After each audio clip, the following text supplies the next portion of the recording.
Hey everyone, welcome to On Tap, or the Orbital Media podcast, depending on which platform you're watching this on. My name is Chris, and I am not an expert, I'm just some guy who enjoys good beer and good conversation. Now, as you can see, I'm joined here by a guest. This is Mr. Dave Cameo.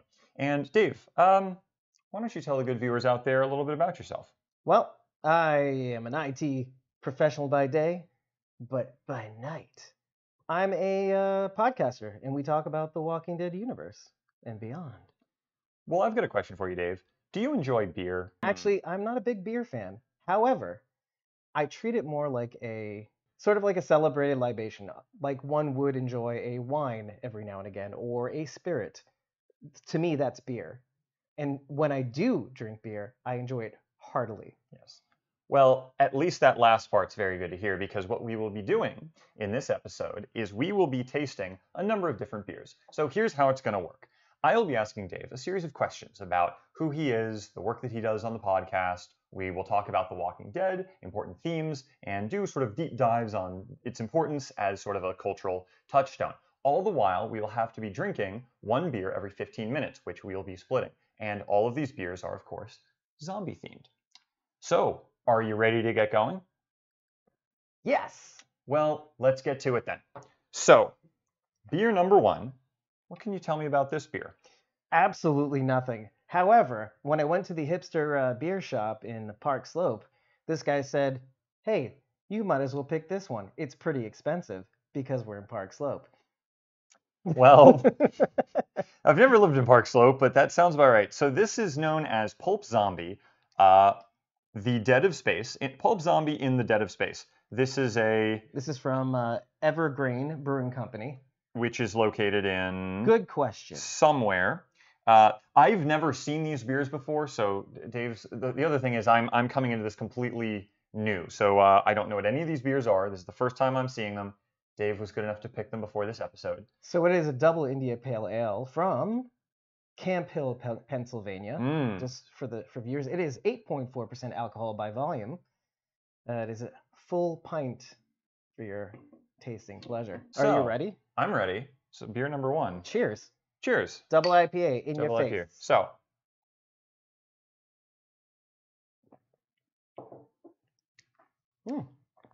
So that is definitely a double IPA. So this is very thick and creamy, I find. It's got really sort of those strong hop notes, but it's kind of smooth in a way. There's a little bit of that dryness, but how would you describe it? Obviously the hoppy citriness of it. Yeah. Is that a word? Citrusiness. Citrusfulness. Oh, this is already going to be good. Yeah, you're right. I think compared to most IPAs, this is definitely much more drinkable. Yes. Which does not diminish its flavor. Mm-hmm. It's got, like you said, the dryness. It has a bit of a sharpness. I would say this is... Would you say this is more hoppy? Well, it's than normal. It's a double IPA, so it's gonna be... Those are gonna be really hoppy by definition. You can tell again. That's just kind of that's a major characteristic of them. But yeah, what surprises me and what kind of pleases me a lot about this is how just thick and creamy and full and smooth this tastes relative to a lot of IPAs where they've got that really just kind of bitter, sharp kind of...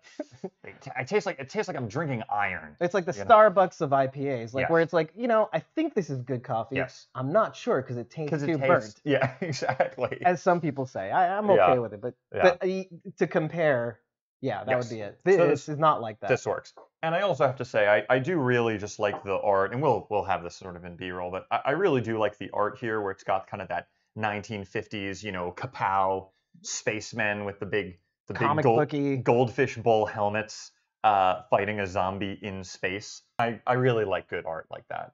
Evergreen is on the right track in Camp Hill, Pennsylvania. Yeah. So well done. And look at the it's like unfiltered. It's cloudy as AF, as the kids say. Yes, as they do. Yeah. No, it's very nice. You know what's interesting about what you do? You don't get to interact with a lot of young people. With what I do, I interact with people of all ages, and when I say all ages, I mean all ages. So AF, that's lit. I don't think people say that anymore, right? I don't know. Well, you know what though? This is a good transition into why don't I'm very curious to hear more about what it is that you do. Like, who are you for the people out there who don't know who you are? Who is Dave? Who is Dave? And Well, what do you do? well, actually, so podcasting about The Walking Dead on my podcast, Squawking Dead, it was not the first broadcasting gig I ever got. Hmm. Back in the early 2000s, I had started another campus radio, which was actually podcasted back in the early 2000s. So that was like my first foray into anything podcasting. Hmm. Then 7 years, so actually that lasted me about a couple of years, and then 10 years later, 10 years after that project ended, I started this podcast. So it's kind of this weird 2007 to 2017 journey. And then I started podcasting about The Walking Dead specifically, on Halloween of 2017. Okay. In The Walking Dead's 8th season, Mm. on its 100th episode. Got it. So to kind of ease the fans through a very difficult time on The Walking Dead, as many of you know or feel, some of you may have watched The Walking Dead at one point or another, but after maybe season 5, maybe season 7, a lot of people dropped off. Yeah, like this I will admit to being in that category where I've definitely seen a good amount of The Walking Dead. Those first few seasons, very, very core in sort of changing my understanding in many ways, I think, of television as a medium, largely. But yes, I will admit that after sort of season 5 and early season 6, I started to sort of peter out in terms of my involvement with the world. Right. Because there's a lot of great television out there. There is. I'm not a jaded Walking Dead fan, Case in point, we discussed the last season of Better Call Saul, for example. So Okay. we do tend to branch out here and there when it comes to certain mediums and certain television shows. We actually discussed a movie on Netflix called The Old Ways, because one of the actors from Fear the Walking Dead was involved in that. She was the lead actress in that movie. We got the director on. We actually spoke with him. So we will branch out into other mediums, show the fandom that there's other cool things out there. Are some other things out there that you may or may not want to catch. Well, let's sort of back up for a second and look sort of at a more general picture, because we've mentioned this thing called Squawking Dead. We've mentioned that you've done podcasting, you've done sort of radio for a long time, but if you gave us a log line, let's say, and then you kind of built off of that, what is Squawking Dead? Well, let's start with the tagline. It's a podcast pulverizing episodes of the Walking Dead universe and beyond. And what that means is, what we like to do is we watch the episodes, we break them down. We don't recap. However, we'll give you our thoughts on these episodes as they come out. And we will give you deeper insights. Could be psychology. We could end up talking about medicine. We could end up talking about philosophy. We could also end up talking about art and history. So we will give you a little bit more fullness into certain scenes or certain ideas that are brought out in the episodes to give you a bigger picture of what's going on here. Okay. And of course, we also give you our thoughts and feelings more than anything else on how this episode touches, how a particular scene or moment touches us, as well as how it relates to prior episodes in the entire universe, let's say. Okay. We'll bring up themes from other spin-off shows, even like Fear the Walking Dead or The Walking Dead World Beyond, because it is a universe. All these spin-off shows do tend to connect with one another, not just in terms of happenstance, in terms of particular emotional or narrative themes that occur across the universe. So podcasting, right? A lot of people do it. It's kind of a very fun thing. We're kind of trying it out here, but you've been podcasting for quite a while. You've been doing it for years, and from what I've seen in sort of your social media, you're very focused on hitting those deadlines and getting it done and getting that workflow sort of, done correctly. But what is that like? So being a podcaster, right? Sort of it's not your full-time job, no, right? But it is certainly a job, and it takes up a lot of time in your life. So like, what is that like? So to keep it short, after the day job is done, I work with a bunch of folks to help me create the podcast. I have at least 3 core co-hosts, and we also have a supporter tier This is like an avenue that we use to garner support from the people who listen to us, Mm. whereby they can actually join us in the breakdowns as well, if it is an episode breakdown that we're covering. So we can have up to we can have up to maybe 8 hosts on a single episode. So we coordinate that together. We make sure everybody is available. We get that take, and most of the time is spent actually doing the worst thing ever, editing. Oh, editing. Something I don't actually do. I don't actually edit my own episodes. Editing takes a while, doesn't it? Yes, it does. Yeah. It is the most time-consuming part of the podcast production process. Ooh, that's a PPP. That's for you Walking Dead people out there. You might know what that means. I'm not going to tell you what it means. Okay. But that is the most time-consuming because you want to get the levels just right. You want to get everybody's singular voice just right. Remove background noise because we're not working with generally people who are in broadcasting. Yeah. We're working with moms and technically, yeah, moms and pops and daughters and uncles working in their bedrooms, and I'm the only one that has even a modicum of a professional setup. And even then, if you've ever seen an episode, or you'll see like the day bed behind me, and the lighting's probably not quite as right as it is today. But well, certainly it's not this very interesting peacock background, which I must say is quite a very interesting piece of art. Well, so this podcasting process, it's very involved. It takes up a lot of your time outside of work, especially the editing, the post-production, all of that. Yeah.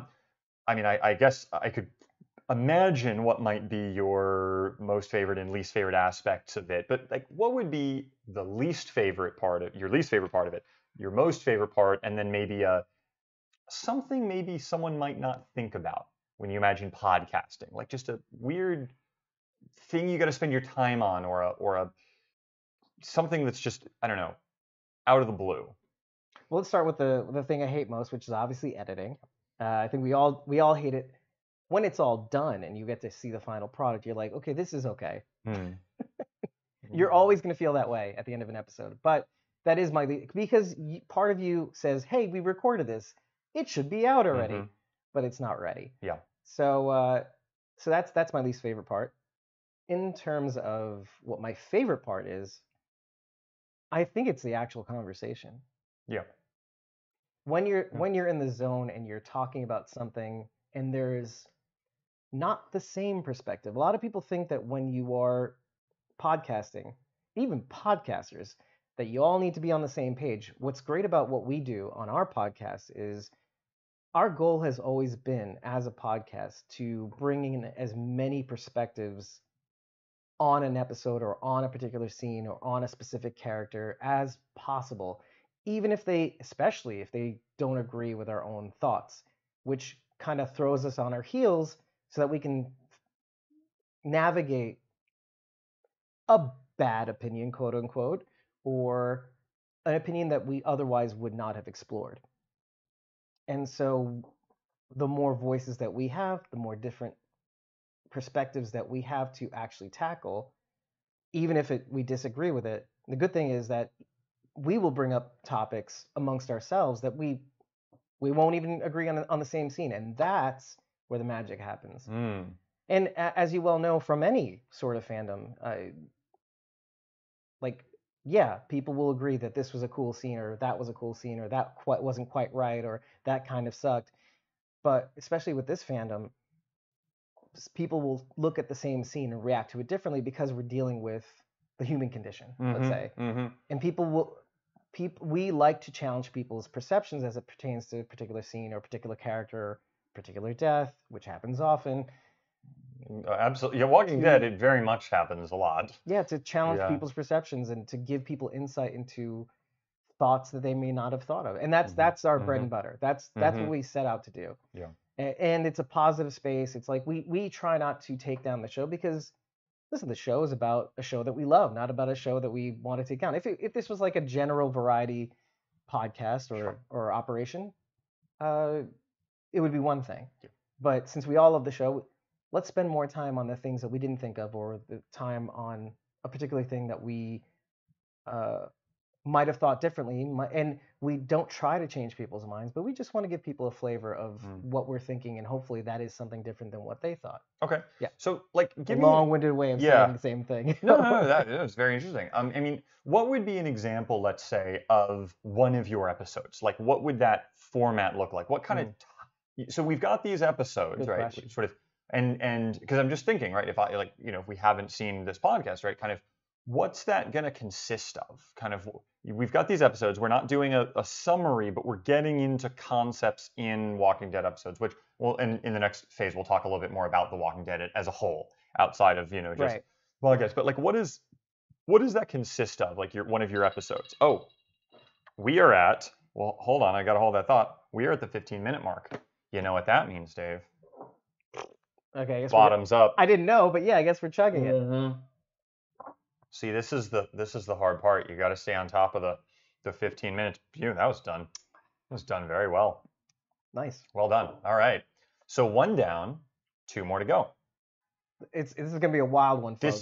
This is well, that's the idea. So next up, we've got another zombie-related beer. This is Brains by Springhouse. And Brains is a pumpkin ale with pumpkin, a touch of sweet dough, autumn spices.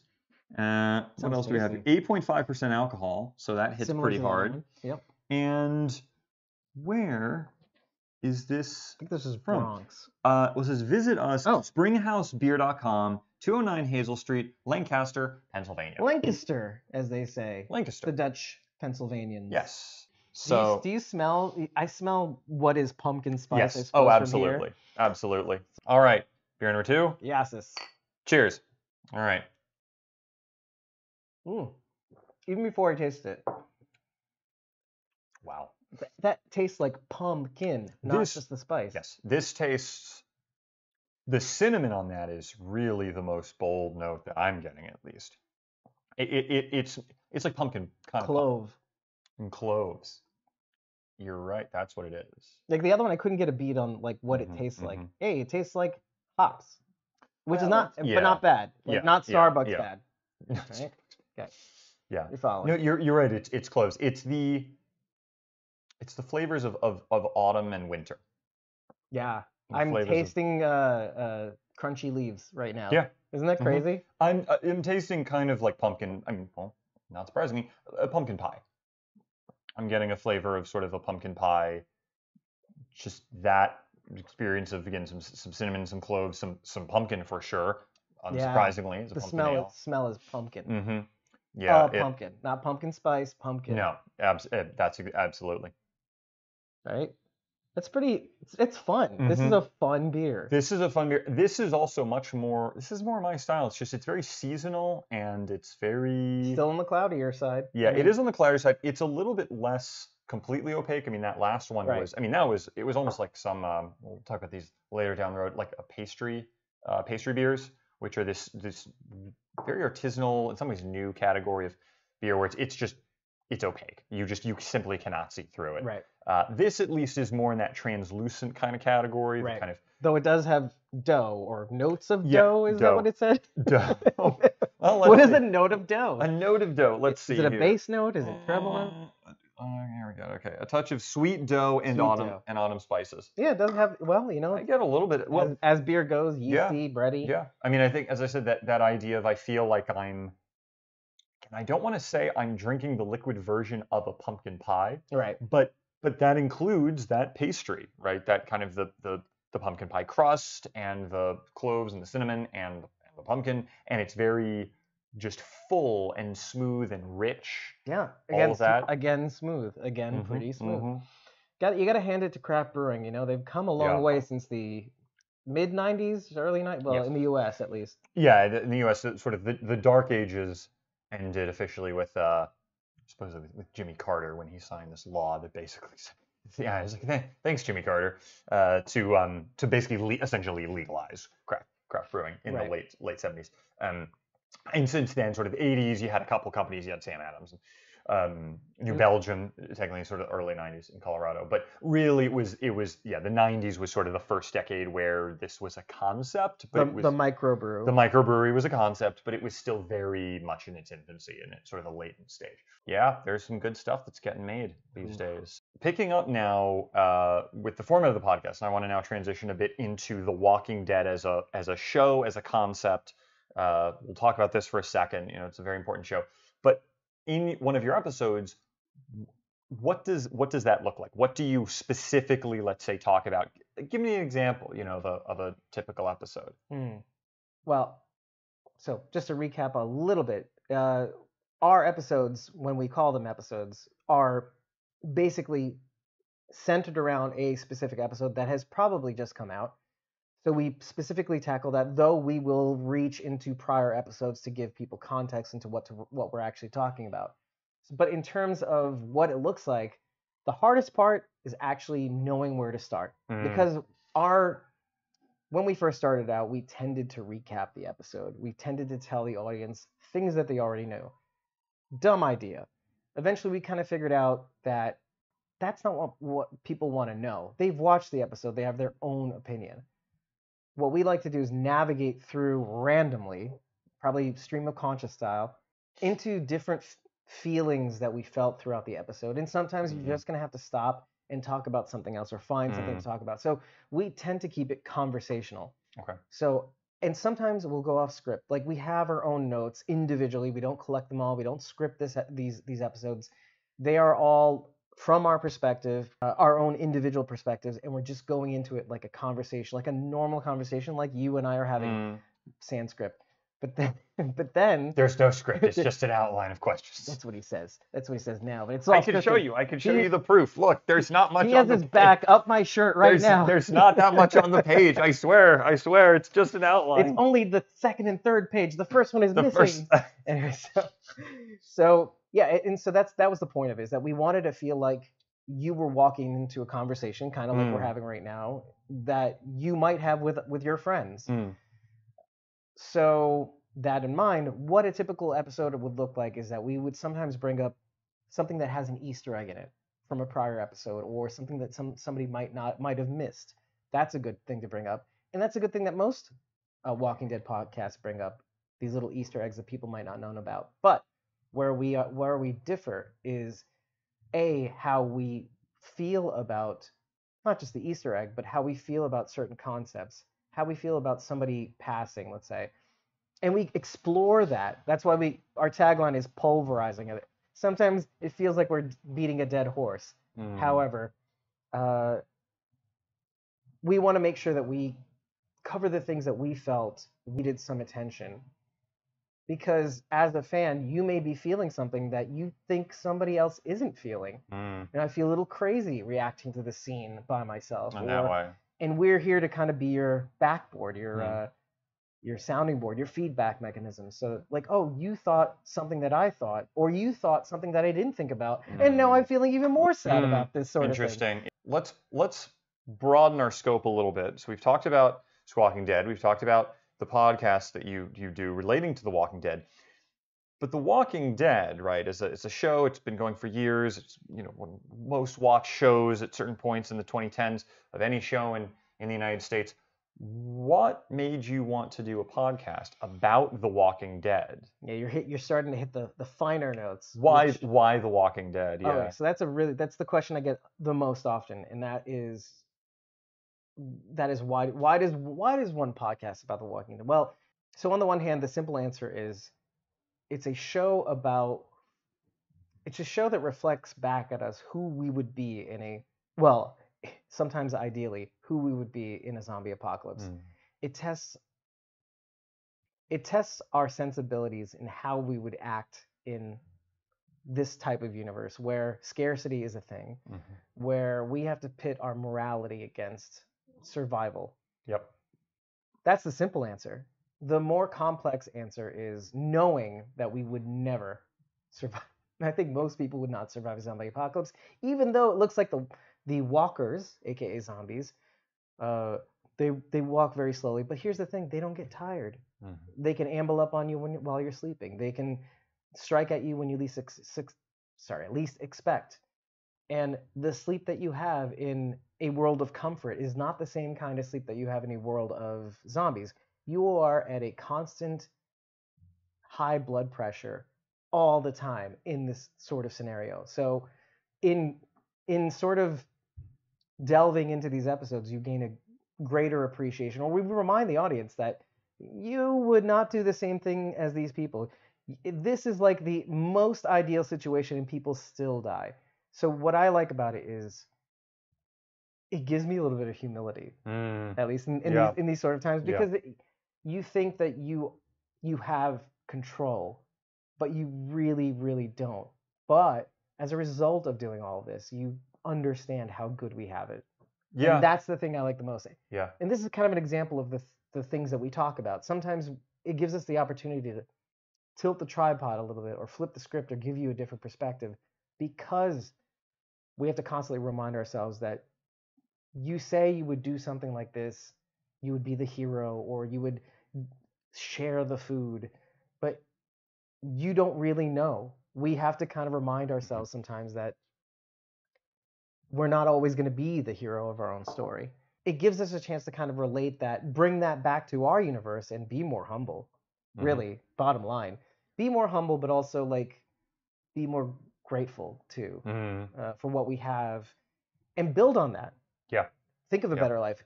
Stay in touch with that friend that you've lost touch with, you know, and That's very true. And keep that going, because case in point, the last season of The Walking Dead touches on that specifically. We deal with no spoilers, but we deal with a community that has it locked down ever since the fall. And we talk about the differences between, well, would it be better to live behind walls and yet have some corruption? Or would it be better to live out in the wild and it's every man for themselves? Yeah. So these are things we constantly go back and forth about. And it reached a fever pitch near the end where, okay, the corruption was too much. Yeah. And we still had to make a choice. And we still had to discuss what would be better. And we go back and forth and we go back and forth. And we got very emotional by the end of it, because we ended up talking about our own stories about losing touch with this friend or that friend, because we have it so good, because we're not forced to have to keep in touch and stay together. Yeah.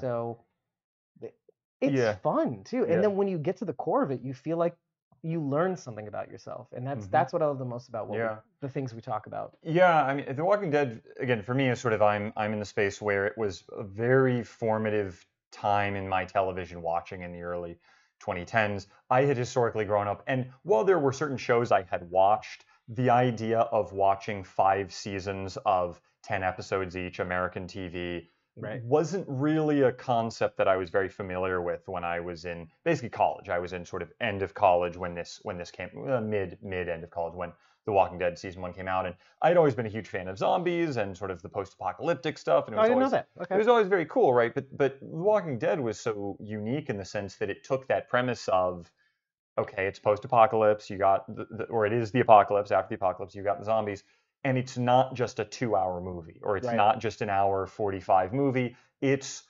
we're playing this out now in real time over the course of whole we're going to keep going. Seasons. We're going to keep going. And I don't mean seasons, just TV seasons, like seasons of the year. Like this happens in spring, like now it's winter, what are we doing? Now it's the next spring, what are we doing?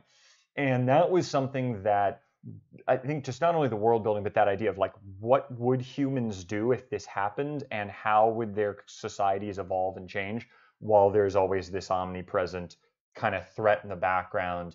Just a really interesting thought experiment. Yeah, and how would you fit in, right? How would we fit in? How would we act? Right, because most zombie movies start from the fall. This, you get that feeling, and then we automatically jump into like 1 month or 2 months into the apocalypse already. Yes. So, but another thing that I love what the show did, and did for the most part, except for one exception throughout, was not only did we start from after the fall and continued from that point forward, what I liked the most was that they never did flashbacks, or, well, obviously they referenced things from their past, but they never did flashbacks to pre-apocalypse happenings, which I love the most, because what matters most is, one of the biggest themes of the Walking Dead universe is, well, who are you now?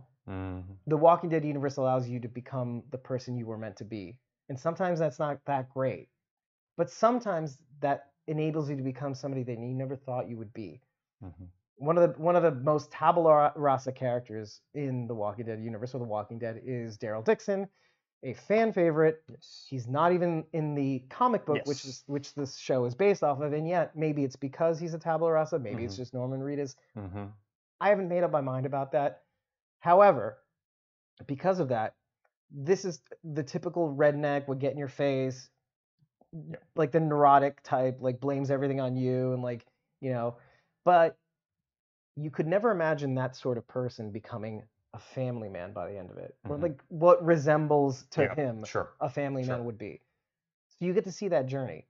The Walking Dead universe allows you to become the person you were meant to be. Mm-hmm. Mm-hmm. And so, for better or for worse. And so, but it's kind of like what we all think. We all have this thing inside of us that we all want someone to save us. We all want someone. Or we want to be a savior hero. Yeah. Oh, yeah. Sure. Oh, you know what that means? Mm. The timer just went off. It's a good thing I'm liking these beers. Yeah, it's time for beer number 3. Cheers to the glug glug. Mm. Mango prickly pear brains, but there are even more A's. Double fruit smoothie sour from Drecker Brewing Company. Fargo Nodak Brewing Company. Drecker Brewing Company, Fargo Nodak. I think that's like their tagline. Yes, in it Latin. looks kind of Viking-like. Let's look at where it's from. Oh, it's from Fargo. Like Fargo, North Dakota, Fargo? Yes, Fargo, North Dakota. Ale with mango, guava, prickly pear, salt, lactose. This is gonna be interesting. And, Are you lactose intolerant? And vanilla beans, brewed with vanilla beans. Brewed and packaged by Brecker Brewing Company, Fargo, North Dakota. Contains a significant amount of fruit, so please keep cold at all times. Separation is normal. Ooh. Interesting. Okay. I've never heard of that before. Separation I've is never normal. seen that on a beer level. Give can a gentle roll or two. Gentle. All right. Not like before. Well, shall we give it a little? You know what I did? This roll. is not sloshing around right now. All right. Well, I imagine. Did you drop this earlier? No, I didn't drop it. We're gonna roll this guy down the table. Okay. So get your glass ready, just in case this thing explodes. Get that there. You there. go. I'm actually looking forward to this. This looks really thick. We were talking about like translucent, and no, this is like opaque. This is like done. This is a fruit smoothie beer. Light shall not pour through this. I'm like looking at the monitor right Also, the logo. So we have just sort of a really kind of metal type of decomposing skull. Oh, that's what we should be. That's what we should be doing. Yeah, get your brains. Look at that. This is okay. So you have a much better reach than I do. Because I'm bothering to lean in and expose myself. Yeah. And then this is the first one, so everyone can see.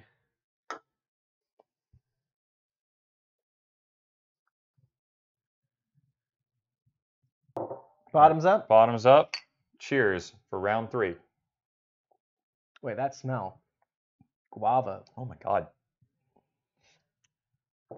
This is not like any beer I've ever drank before, ever. That's the lactose right there. But wow. So how does that? How would you describe? This is not at all what I'm expecting. It doesn't taste like a beer, almost. No, almost. Yeah, almost. I almost feel like I'm drinking turbo strength guava juice that has alcohol in it.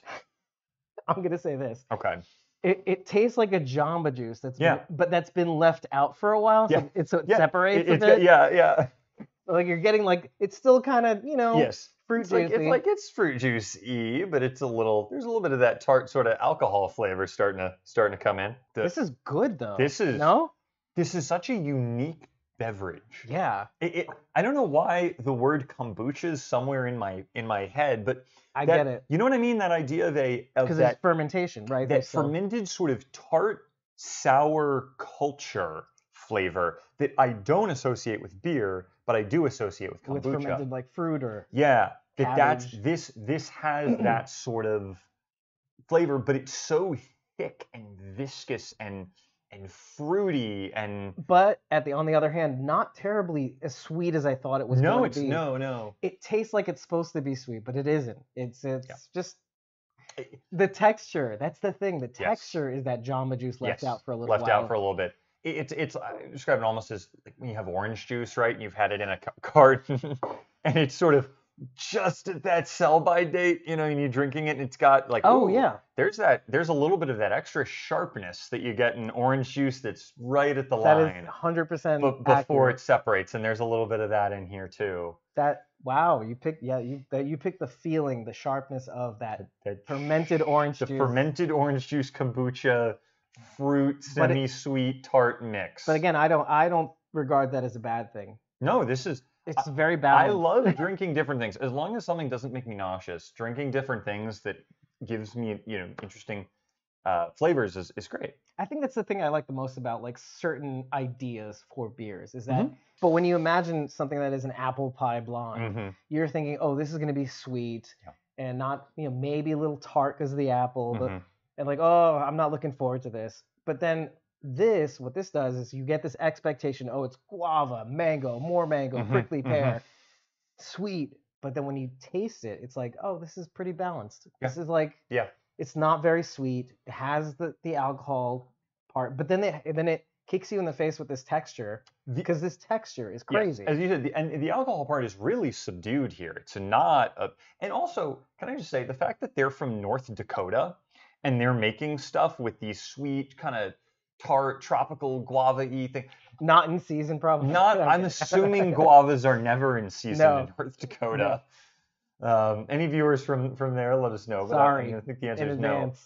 But to get back on track, and now to flip things around a little bit. So we've been talking about The Walking Dead, why it matters, kind of why it's important. We'll you know, talk a little bit about this later, but before it gets too late and before we get too, you know, belligerently drunk on the show, we won't. We will. I'm not a belligerently. Maybe this guy is, but I you know, try to keep it together. But you have some questions for me.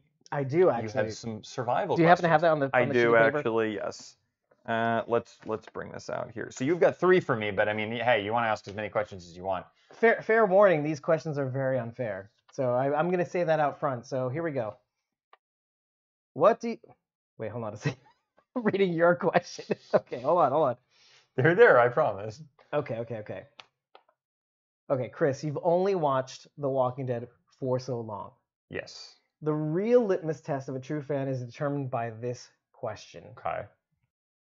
Do you think you'd survive a zombie apocalypse? Absolutely not. You answered correctly. And here, hands down. Look at this. Oh, is that it? That's it. That's a litmus test. I can't tell you if you're a real fan. I would tell me why. Okay. Yeah. Basically, I have enough issues with my legs, physical. There's some long-term physical things I got as I'm getting on, and as of this year, I could tell you without a doubt I would not survive. That's not the reason. This is because data, statistically, you would probably die. Oh, sure. Here's the thing. Up to this point, you think the most fit people, like the Terry Crews of Survivors, would survive. And he does. He's in Tales of the Walking Dead, in case you're wondering. Okay. If you're ever interested... Terry Crews seems like a cool guy. If you want a good intro into the Walking Dead universe, actually start watching Tales of the Walking Dead. These are one-offs, anthology-style episodes based in the universe that have no connection to the Walking Dead universe. Okay. The litmus test is it doesn't matter. Yeah. You will most likely not survive, even if you are the most fittest specimen, even if you are completely stupid, even if you are the smartest person in the world. Yeah. Because it's all luck. At the end of the day, it is all luck. Yep. So I'm glad you picked up on it. Yes. Statistically speaking, there is absolutely no way. Right. Absolutely no way. Right. Like even with the best advantages and privileges. Oh yeah. Completely. It's not completely. possible. Second question. This is where I'll have more fun because I'm glad he got that one right because now I have more respect for Chris. Okay. Okay. So you are in a group of 3 survivors and each of you must choose one of 3 weapons. You have first pick. The weapons are as follows. A hand axe. B, a katana. C, a Colt Python revolver with 24 bullets. Which do you choose? Can I answer this in 2 parts? Sure. So part number 1, There is no hope. We're done. Just it's the end times. Um, Sorry to get a little dark on this episode, but hey, It gets darker, folks. it gets dark. I know we generally try to keep things fun and light, but please appreciate just a little bit of dark humor here. First choice, cold python, so I can basically just blow my brains out. Whoa. That would be one option. All right, that's wise, actually. That's a very wise answer. And by the way, the only reason I'm going with the cold python is basically we just kill ourselves. I can accept this answer. That's actually a very terrible answer. Oh, okay. Second part. Second part. Not at all the katana and not at all the colt python. If we're thinking about this in a tactical situation, hand axe 100% of the way. I'll give you credit on that everyone. one, honestly, because that was the. There's the joke answer, which I'll tell you right now. The right answer here is you take all three and kill your friends. But much darker. But why? But why do you kill your friends and not work with them? Because, man, you know what? I'll tell you what. That was a very hippie intro. Yeah. Right. Hey, man. You know, you're probably right. Let me tell you what. Yeah. You kill all your friends, take all the weapons, and don't worry about scarcity. That's the joke. Okay. But the right answer actually is the hand axe. The right axe, yeah. Or again, colt python if it's a suicide pact. Yeah, colt python if you're just like, here, take this weapon. It's, if you're being benevolent, you use the colt python on yourself so that they have one more weapon to trade amongst themselves. Exactly. That was an answer I wasn't expecting. However, I will tell you this. Yeah, so this is a running theme is like, when you are faced in a life or death situation, friends don't become friends anymore. And this is something we don't see from our protagonists as much, of course, but we do sometimes. Who is Rick Grimes? I know we're very far into this episode, but and others. Well, and others. I'm thinking original. As a season 5 Exeter. Original. I'm Rick Grimes. But. Right. Well, I'm glad to see that he was your favorite. He stops becoming people's favorite like around season 6. Well, just wanted to say that out loud. Yeah, that's fair. You start to I'm dating myself. The show kind of actually shifts away from Rick Grimes as the protagonist. I mean, obviously, it's all about Rick, right? There's no denying it.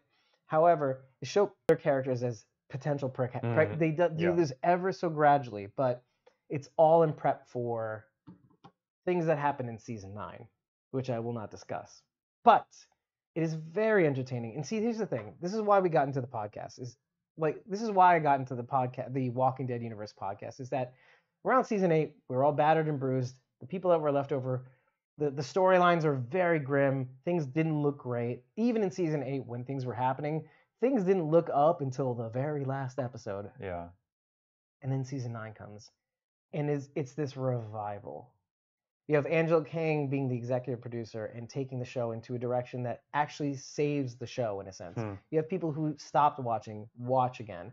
You have people that just hop on. And hey, as The Walking Dead is now over, it is over. It ended in the end of November 20th. And I have many, many friends who say, hey, I just started binge watching it.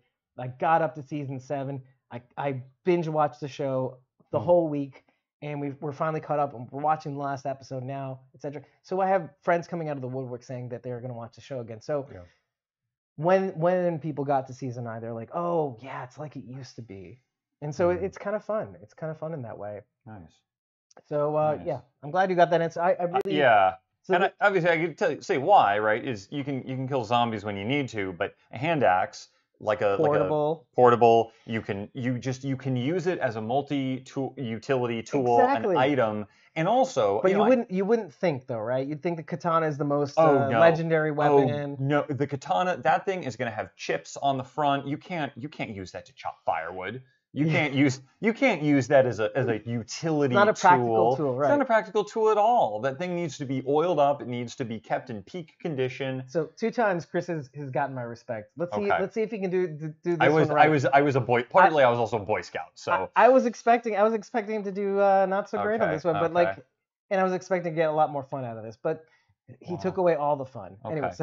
Even the group suicide answer. That surprised me. That was a little out of left field. We should talk, Chris. We're gonna talk over some more beers. Actually, some more smoothie beers. Smoothie beers. So question number 3 is: out of all the settlements you witnessed on the show thus far, and I know you only stopped in season Did you get to season 5? No, you got No, to the I prison. finished season 5. I got to early season 6. Okay, so, and despite the outcome, which to you seemed to have the most promise?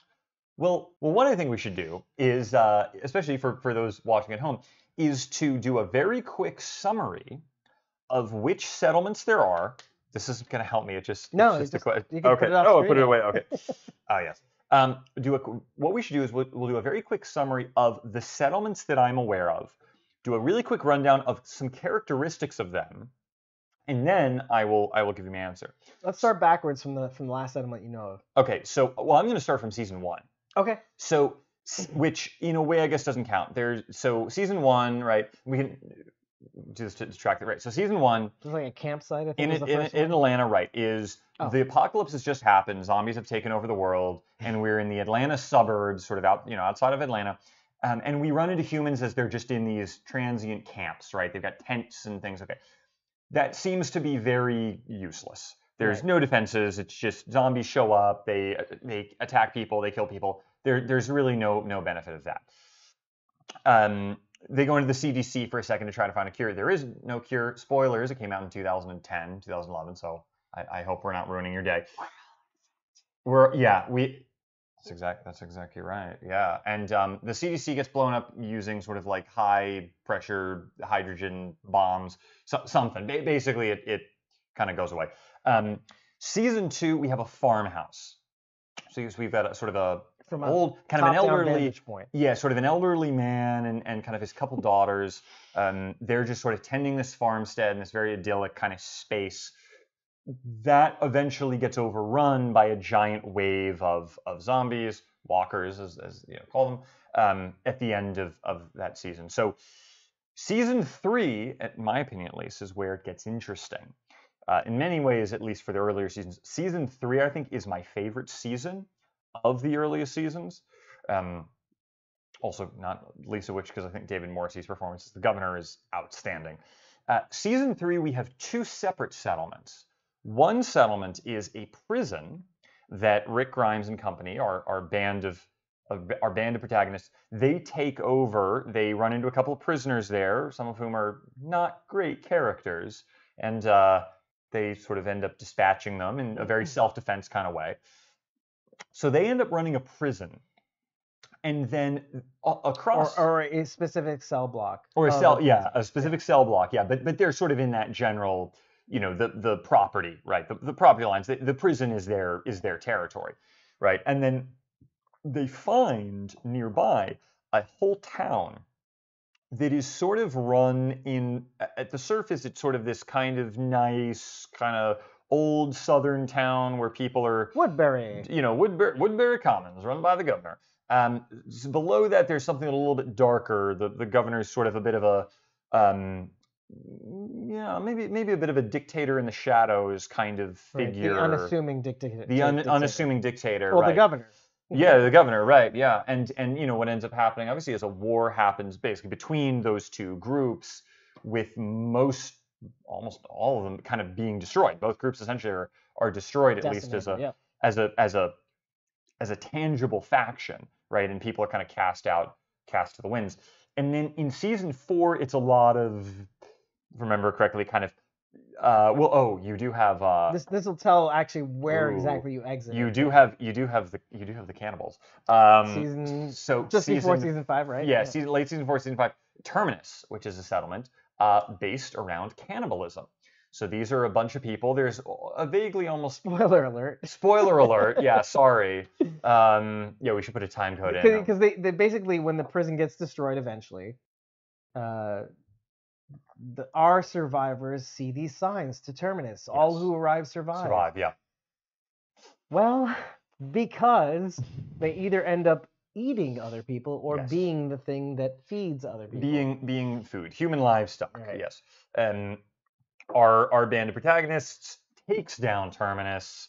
They are not going to become human livestock. They are going to kick ass. Right. Well, with the help of one person named Carol. With Carol, yes. Carol, who is Carol's a pretty badass woman. But there was some tension there too. Like Yes. I have to hand it to them. Yeah. So Didn't think many of them would survive. Yeah. But they all did. They all did. Yeah. So human society built around cannibalism as the chief source of protein.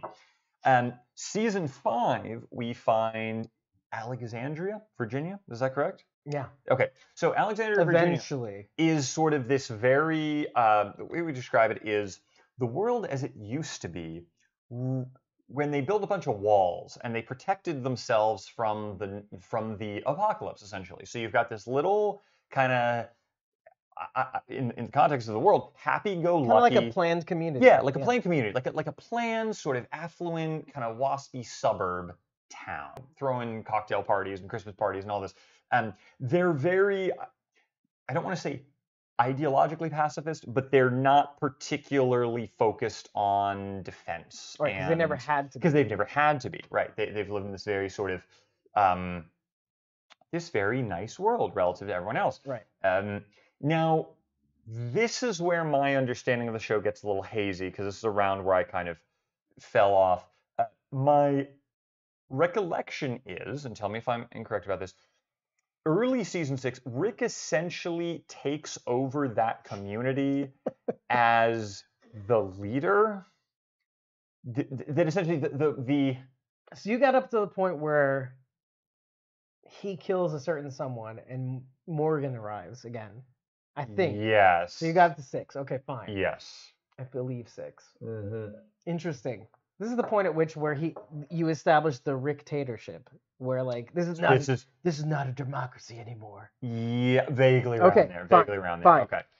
So of these settlements that you've just discussed, which of these appeals most to you? Which would appeal most to me? Well, the most.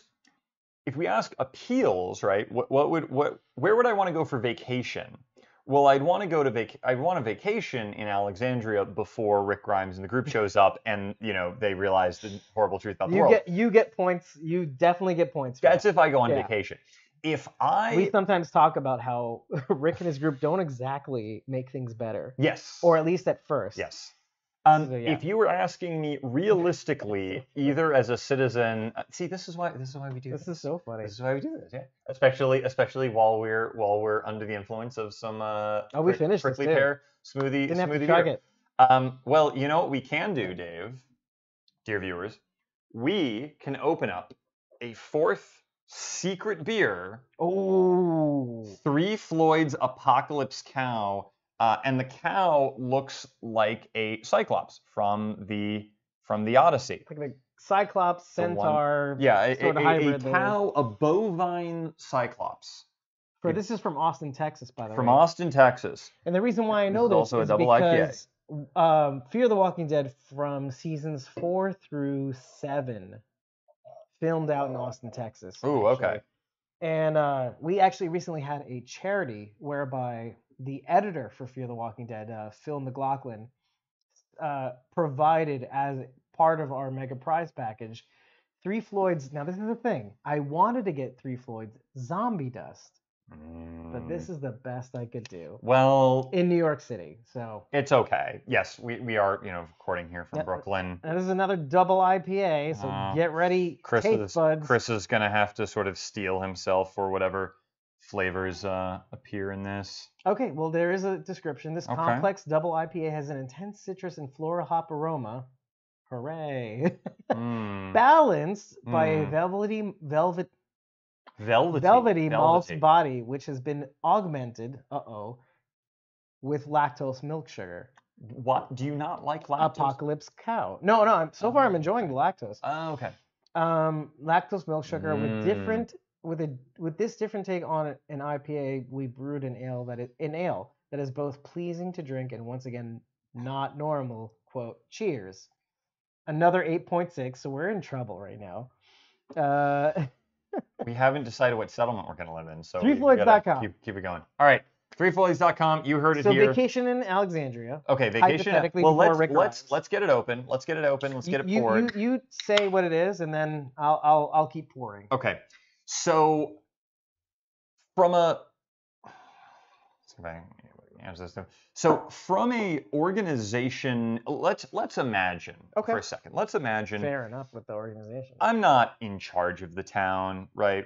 That's this whole experiment, right? We're not viewing this as a delusions of grandeur. You know, I would be the leader, right? You're not going to be. But let's say I'm in the administration, right? I'm not sort of, you know, Farmer Haggis and his cows living out. Well, you wouldn't be living outside the wire because you'd be. I can smell it from here, dude. Oh my God, this is not pretty at all good though. my style. I kind of enjoy it. You know, so I'm not going to be, you know, sort of towns member number 17 that you sort of see in the background in the tracking shot. That's a good idea.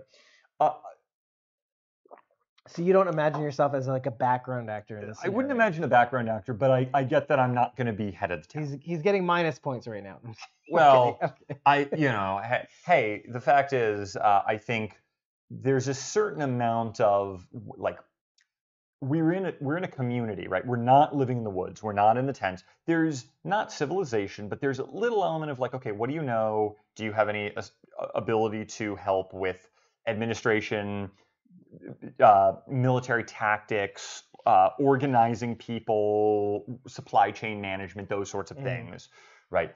And if you have some value added that you could add in that space, let's say you're not the leader, you're not the top 2 or 3 people, but you're in the administration, so to speak. Realistically, I think either something along the lines of, it's so funny saying it because I haven't watched this far, Rick Grimes' dictatorship. Okay. And assuming he's the leader, assuming Rick is in charge, and you have those specific people, would be my first pick. My second pick would actually be Woodbury with the governor. I don't mean to sound sort of cynical about human existence, right? But the fact is that Alexandria by itself simply just cannot exist in a world that is this harsh, that is this dark, that is this violent, with these undead creatures that are coming after you, and also roving bands of human, you know, kind of barbarians, essentially. You need to have very strong... Which we do eventually see, by the way. Yes. It's probably where he cut out. Yeah, Negan is sort of... before Negan. Oh, right, okay, yeah. You have the wolves. I don't know if you got that. The early signs of them. Okay. I get to the point where we're like, we're aware they're a thing, but we haven't gone into battle with them. Interesting. So you need that martial element. You have to have this concept of a martial society where everyone's able to fight, everyone's trained. There needs to be a certain level also of chain of command. You can't just have everyone going off and doing their own thing. You can't be just a tribe of barbarians. Cohesive. Right. You have to be a little cohesive, and you have to be able to also, if you can find, you know, better military equipment, like the governor's team, right? They find a tank at some point, right? In season 4, right? Like now, obviously, you'd run out of fuel pretty quickly, but the fact that you have a tank is pretty impressive, right? And like that would carry a lot of value in this sort of world. So you need to be on that team. The team that has heavy military firepower. The team that has the tank. The team that has the tank, not against the zombies, of course. Against the zombies, that would kind of be useless in a lot of ways. But against people, that's pretty threatening. That's very threatening. And not even just the tactical value of it, where like, hey, you got a big cannon, you can shoot stuff. Think about, you know, it's scary more than it is, exactly. It's more the symbol of it, right? It's the idea of like you drive up with a tank and people are like, oh my God, you've got my attention. You've got way more organization than we do. Yeah. So I think, but in terms of quality of leadership, I do think Rick-tatorship, and then the governor. But both of them, what they have in common is you essentially have in Woodbury, you mean? Yes, in Woodbury. Yeah, the governor in Woodbury specifically is you have the basics of a human community, a human town, and you don't. And this is why I pick Rick-tatorship. And you basically have more adept fighters that have more knowledge about the outside with the world. Rick-tatorship is you have adept fighters. They know what they're doing. They know how to operate both in small groups. They might need to work on their group, dynamic a little bit, where they sort of fight it. You know, if we're deploying you as like 15 people are now in a squad, like we need to train on that, but we can figure it out. I can't wait to tell you what the right answer is. Okay. I'm almost done. Just hang on. Just hang on.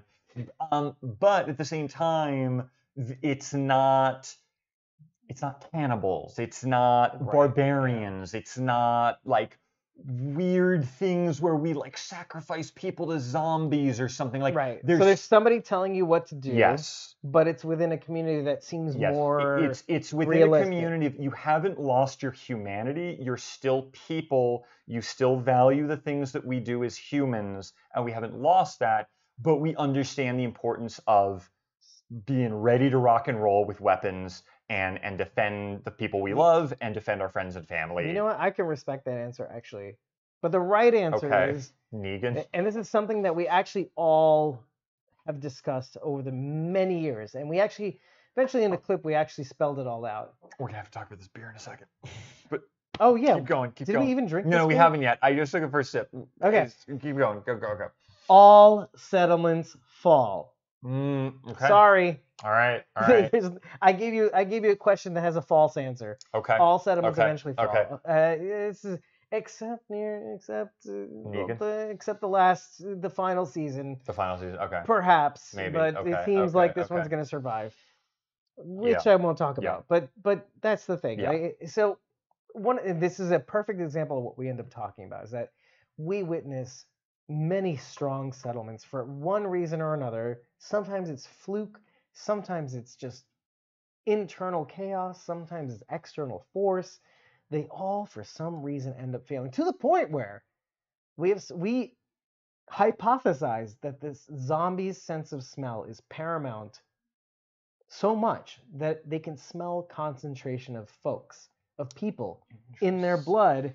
In that's where the herds end up migrating, is where concentration. We even talked about in another episode the hierarchy of the senses of walkers as compared to humans, and what each loses first. So the humans, what they lose first, and what zombies gain highest. Okay. Let's just go through the zombies, because the humans, I kind of forget the statistics right now because we're kind of a little bit drunk. But the good, zombies, the hierarchy of senses, contrary to humans, is smell. We as humans lose our sense of smell first. Zombies, their paramount sense is smell. They smell blood, they're going for it, which is why we extrapolated from that. And this is canon too. This isn't something we thought up. No, I mean that sounds right to me. Just you telling me that, yeah. Which is odd, because humans' sense of smell fails them first. So the zombies smell of blood. If there are higher concentration of people within certain settlements, zombies will go there, which is why, for one reason or another, all settlements fail. All. Got it. Is idealistic and as well planned as they are, they will all somehow fail because of the zombie sense of smell. That's interesting. I mean, unless you're using scrubbers and filters, an underground bunker, which we haven't necessarily seen just yet. Sort of figured out, yeah. Well, I mean, this gets us into a. But it's pretty fascinating, though, isn't it? That's a very interesting. So point. You're wrong. Sorry. So we're all gonna die, right? But I set you up. Yeah. It's like, well, we're all gonna die. First, we should talk about this beer, and then we should get into further counterfactuals about zombies and human survival. Apocalypse Cow. So Apocalypse Cow. Great play on words of the Apocalypse Now. Great film. It's got a very I want to say fruit floral. Yeah. Sort of a citrusy, a very sweet, like a sweet but dry, sweet, fruity, hoppy. Like Texas fruit. Yeah, well, I don't know, maybe. I don't know what yeah. That could also be the remnants of the smoothie. We have to be honest.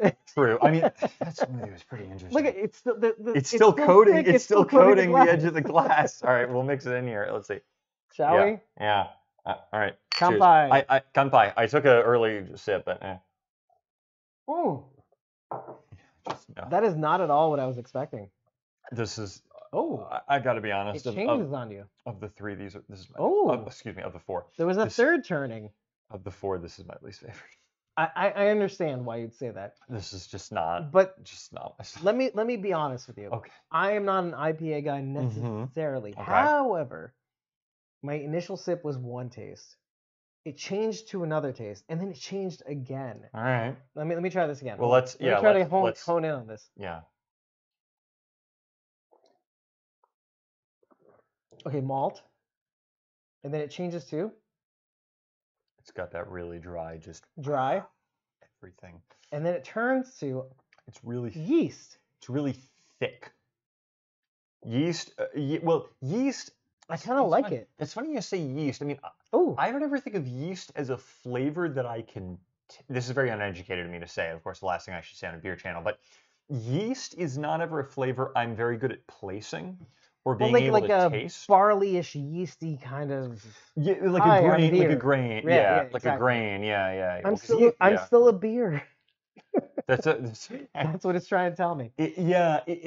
It's very rich and it's thick, and but it's got, unlike that first beer where it's sort of the double IPA, but it's almost like, again, not quite a pastry beer, but sort of in that space. Right. This has this just classic, your mouth is just filled with dry, hoppy, sharp, desiccating, kind of turning your mouth into a desert kind of feeling of just like, I describe it as like iron or something. This is too much, is what you're saying. It's too much, yes. This is what I'm saying. It's very florally, it's too much. citrusy. Yeah. It's much more on the fruit kind of side, I think, rather than like a piney I think the lactose doesn't help. A floral, yes. And it does have that sort of lactose, that creamy milk kind of feeling to it. Right. It throws all those flavors off. It throws all of them at you. I'm going to say this. I actually, when you taste this, there's like, oh, it hits you this way. Oh, wait, then it hits you that way. Oh, then it hits you that way. So if you like IPAs, this is a treat. If you enjoy IPAs, this is a huge treat. Yeah. Like with every sip so far, I'm like, this is an adventure. How much more of this can we drink, Chris? I will say, I mean, every single one of these 4 beers is very unique, very interesting, and will not give you generic beer flavors at all in any sense of the word. No. So if you want to go for zombie-themed, really artisanal American IPAs, pumpkin ales, and sours, guava, fruit smoothie, sour. We'll get to like our final verdict assessment at some point, but this is. I mean, listen. I'm not an IPA guy necessarily, but if I had to choose one, I mean, of all the IPAs that I've ever tasted, to be honest with you, this is really interesting. That's so interesting. I would hands down have chosen the first IPA, which I believe is this. You know what I really should do is, I really need to put these in order, so this is the hierarchy of needs, right? Like, would you rather have an IPA that goes down easy? Yeah. Or would you rather have an IPA that is interesting? Goes down easy for IPAs. Absolutely. We all have our biases. No question about that. I'm actually leaning more towards this because I'll say this. Listen, we were all kids at one point, right? We were. I'm going into podcast brain right now. Some people maybe weren't. They were always just born as like 50 like we didn't out of the womb drink coffee and drink beer. Sure. We eventually grew a taste for it. Right? Sure. So that being said, it is like the bar for entry when it comes to beer and coffee and things that don't come naturally to us as kids. It's like, okay, listen, as long as we pass that bar. Yeah. Well, let's take it to its nth degree. This is more for me. If I'm going to choose an IPA, I'm going to choose an IPA that's like, oh, hey, you're dancing on my tongue. This is coming. I got nothing to say against that. Sorry. This is coming from a guy who doesn't really enjoy IPAs too much. Yeah. I mean, the occasional brown ale, the occasional harsh stout, maybe. The Belgian white. I'm good with, again, I'm not a beer guy per se, but I know what I like. Sure. But this is fun. It changes. Yeah. With every sip, there's the initial phase, there's the middle phase, and there's a finish. There's like that last bit of taste that you taste at the end. Yes. And it's fun. I mean, I'm not trying to change your mind. Again, that's what we do on the podcast. I'm not trying to change your mind. This is the thing, though, right? It's not about. No, I will absolutely say. I don't hate hops. I hate IPAs that make me feel like I'm eating a bar of iron. That's just what I can't stand. It's the difference between like a sort of, opinion and taste, right? My opinion is this is a very well-crafted beer. My taste is I don't particularly enjoy it. That I can respect. And you can't change my taste. Like that's just for me. It's preference, yeah. But my preference, but my opinion is this is a very well crafted beer. To be perfectly honest, I feel really literally the same way because again, like I'm not a big IPA guy, and since it's only 8 ounces, I can bear this. Yeah, sure. If it was the full 16, maybe I'd feel the same way. I mean, if we were doing this individually, I would be sort of passed out on the floor, just like. Thank God for a taste test. Like I could finish this. This is fine. No, exactly. This is fine. Yeah. But this is interesting at the same time too, and maybe more beers should be 8 ounces per serving, right? I mean, think about it. Like this, yeah. If we're talking about being connoisseurs of the beer world, let's say, why are we measuring it by 16s? Let's measure it by 8s. Let's take a flight. Yeah. Let's take a flight of beers, which we kind of did. You have that in some places. But yeah, 8 ounces is rare.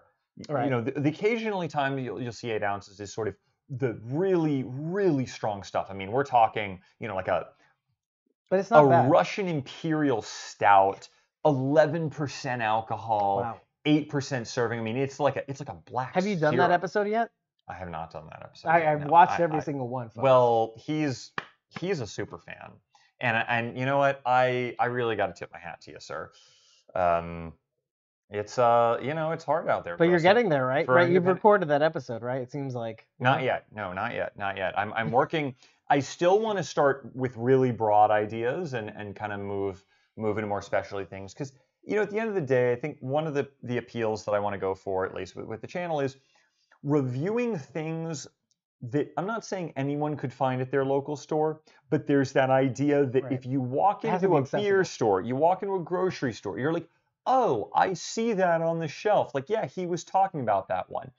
I think the downside of reviewing something that is just, it's like, oh, they made, 15 barrels of it in the whole world, and you can find it in like one beer store in, Bellington. What's the one in Washington?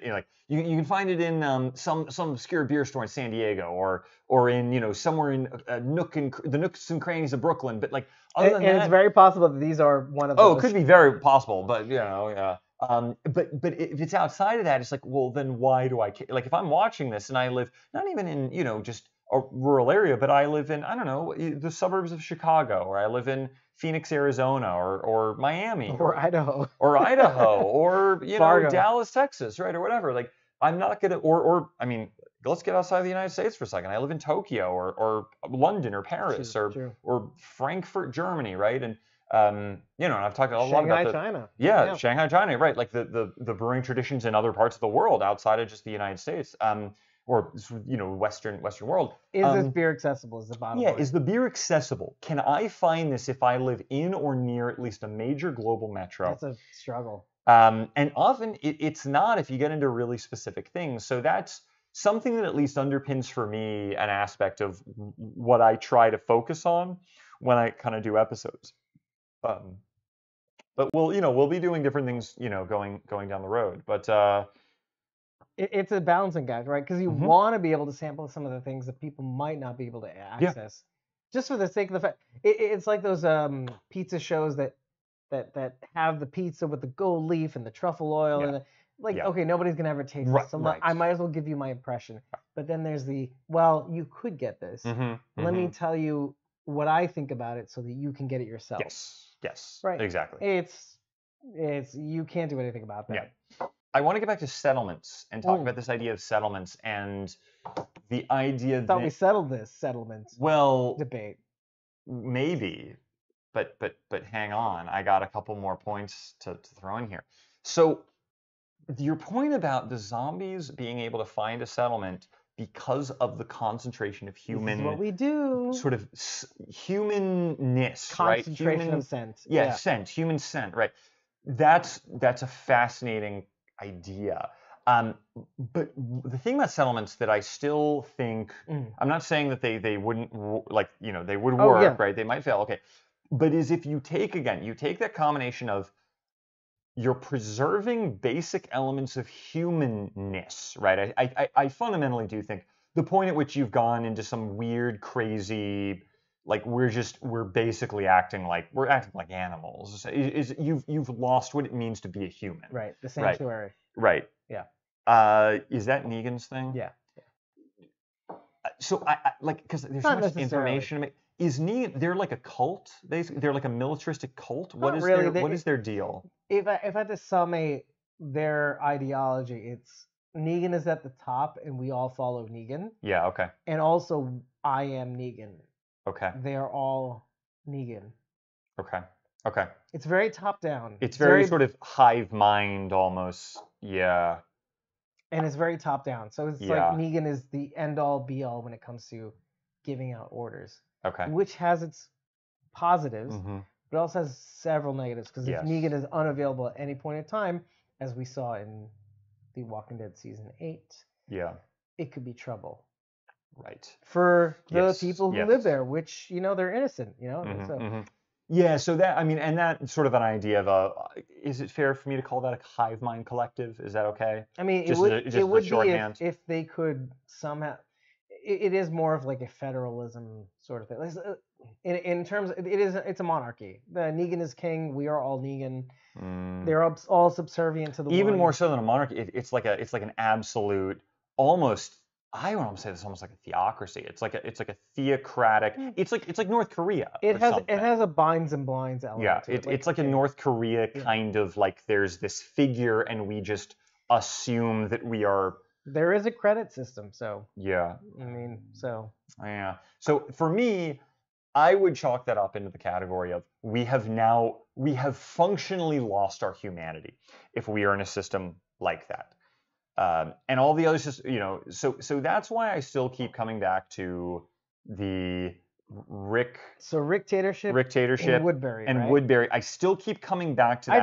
I dig it. But if you took that, and maybe this would be difficult or impossible with either the governor or with Rick, but if you just you set up a planning committee and you got everyone around the table and you say, look, everyone, we're going to run this. We're going to run this like we're the Pentagon. Right, we are just going to play to win, and I get that you have to in order to survive, right? But we're going to state that in very clear terms. We're not just going to be intense. We're not going to be, focused on killing the walkers, killing the zombies, right? We got our house, we got the prison. We're going to be focused on we're going to be going out there in patrols, and we're just going to be doing search and destroy missions. Right. Of walkers, for example, we're going to be organizing. Only walkers? Well, not just walkers. No, people. That's right. This is where it starts getting complicated. Where it gets very complicated. But I do think that Rick's idea of you ask people, right? It's like, how many people have you killed? How many walkers have you killed? 3 questions. How many walkers have you killed? How many people have you killed? Why have you killed those people? Right. Very good. Yes. He did his homework. I did my homework. Yeah. So that idea of we because the whole time I was watching the show and I was always thinking about this idea of humans are this really interesting species, right? Because they can be a threat, but they also can be a massive benefit and a massive advantage. You kind of want more people on your team. You actually want to bring people into your community, and you want to recruit. Again, more people on your team means more variables. It does, and it means more egos. It means more food, right? All of these sorts of things. Egos, right. food. But in a way, and I don't. There are a lot of elements of. Let's see what I'm going to get here in a second. There are a lot of elements of something like Republican ancient Rome that are really horrific. I want to make it very clear here. The extreme violence and really awful things like human slavery and stuff those things reprehensible. You don't want to have any of that. But this idea of we're going to have this very civic-minded, fairly collectivistic but still Republican kind of system where we're focused on expansion, we're focused on taking land, in this case back from walkers, let's say, we aren't going to tolerate people who really kind of try to screw with us. There's a band of raiders, they're a band of barbarians, band of people who are just they're cannibals or they're weird. We're not going to deal with that. But if it's just regular people, they're tired, they're hungry, they're suffering, and you're like, hey, look, you can work for us and you can just be part of our thing. To me, that seems like a very good system that would work in this world where you maintain what it is to be human, but you also don't beat around the bush, and you have a really, really, really strong, let's basically call it national defense against both walkers and the really bad people, We're the finding out so renegades. much more about Chris right now than We we are. otherwise would have on a beer show. I mean, I don't get into this on my normal episodes. I will say that. This is very interesting too, because you may think you have. What's very interesting is that I kind of agree with you, but however, how it goes in the real world is very telling. It's very interesting. Could turn I get that. completely different, because in some senses Yeah. you do sound like Negan, and the sanctuary eventually does fall. But okay, but how? Because again, I haven't watched this. How is that what he's proposing? My understanding is he's proposing this because again, Republican Rome, again, not Roman Empire, Republican Rome, a federalist system. Yeah, like you have a Senate, you've got elections, you have you're a citizen, like you can vote on things. Like there's a meritocratic system of anyone. That's fine as long as you don't have a Caesar. That's fair. Yeah, that's it. That's it. That's fair. That's fair. Yeah. The problem with people is they all want a Caesar. This is time immemorial stuff. Yeah. They wanted a king, or they want a Caesar, which is the same thing. King, Caesar. It's the weird thing with people is that they want people to control their lives. Yeah.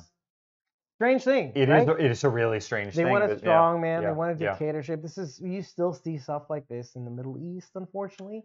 You see it in a lot of places. But it's the best case in point in terms of if you want to see real life examples of what we might see on The Walking Dead, it's like things that sometimes happen in Middle Eastern countries where you have a dictator, or you have a benevolent dictator, if you want to even call it that, but with remnants of capitalism, but you have essentially strongmen. Yeah. And so what's interesting about that is that you see how it can work. It can work. It can work because they adopt certain senses of capitalism and stuff like that. But the minute they're not available, it goes to the next person in charge, and you see how the dominoes start tumbling. Really fall apart. Yeah. I just want to tell you guys, this is why we love doing what we do, is because we get to play out these scenarios. I mean, according to our point of view and in the moment when we're breaking things down on an audio/visual podcast, it's so fascinating to do this not only amongst ourselves, but whoever is in the audience at the time, because we offer the ability to do that in our Ko-fi page. For those of you who whatever. But yeah, we do invite our audience to join us in our episode breakdowns, the real-time chat, and sometimes we'll get some real curveballs, and it's great when we start riffing on stuff like we're riffing now. Yeah. To get some of these curveballs and be like, oh wait, you just halted me in my tracks. I guess I have to talk about this now. Yeah. Yeah. But it is. I love where you're going with this, because in a sense you're advocating for a benevolent dictator. Well, no, I push back on that though, because again, and I understand if we're looking at historical precedent, right? This idea of a republic can devolve into a dictatorship, but I think it's very important to have, and maybe just speaking as an American or an Anglo-American. Anglo. Well, Anglo, you throw in the UK, right? Because you throw in the idea of Parliament, right? Parliament, right? You have your monarch, but you also have Parliament. You have modern day, obviously, but sort of elected body of people to check their power. That it's not a perfect system, but it's Winston Churchill on democracy, right? Well, democracy is the worst system in the world, except for all the other ones which have already been tried. And I think it was capitalism, wasn't it? Yeah, no, for him it was democracy for sure was what he was referring to, but capitalism you could say the same thing, I think. But I do think that idea of you have a very sort of militarist, civically minded, expansionist, but willing to incorporate and help people who wish to be a part of it, where you don't have a dictator, you have elections, you have a republican system, or not, or like a federalist system. Well, I think in this we're too small of a state. Federalism, I think, is more of a case of if you're dealing with a large country. Municipalities versus you've got different municipalities, regions versus, and you have a central government. We're in this situation, we're talking about literally a town, basically a single town. Maybe if you somehow succeed, you can build, little remote towns and stuff like you that. build like a colony town, and sort of the main town becomes kind of a capital, right?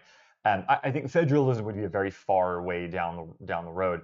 But this idea of you're not adopting some sort of, again, just ravenously savage survival of the fittest no matter what, you maintain that sense of community and the sense of like the people around you, and like you don't go insane, but you also don't adopt some sort of very kind of hippy dippy, like we're gonna, the zombies, like they just need our help, or like, with the thing with the farm, the farm, Which farm said season 2, yeah, you'll see they're in some just, of the they're spin-offs, just sick, like we need to have, like, like, like, spoiler alert, the closest you get to that society is Alexandria. Eventually. Okay. Well, eventually, and I think that's yeah, I'm curious about that. So we actually talked about it most recently mm, when it came to talking about a settlement called the Commonwealth in the 11th and final season. Okay, I'm curious. Yeah, I'm curious about that. We released a clip about that recently. Yeah. Are you ready? I'm ready. I don't know if even I'm ready, but let's I'm do ready. it. Let's do it. The last drink of the episode. Oh God. It's actually not bad though. It's not my stuff. Do you have any final points before we wrap up here? Yeah, I think I might actually. Okay.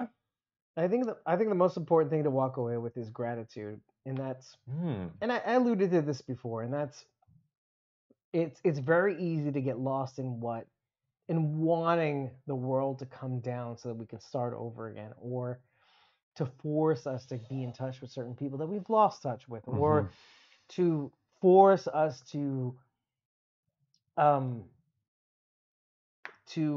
strengthen the bonds of family or friends that we love, that we otherwise wouldn't have had. The zombie apocalypse couldn't have occurred. This is one of the most recent points that we brought up on the show. And I argued that it shouldn't have to take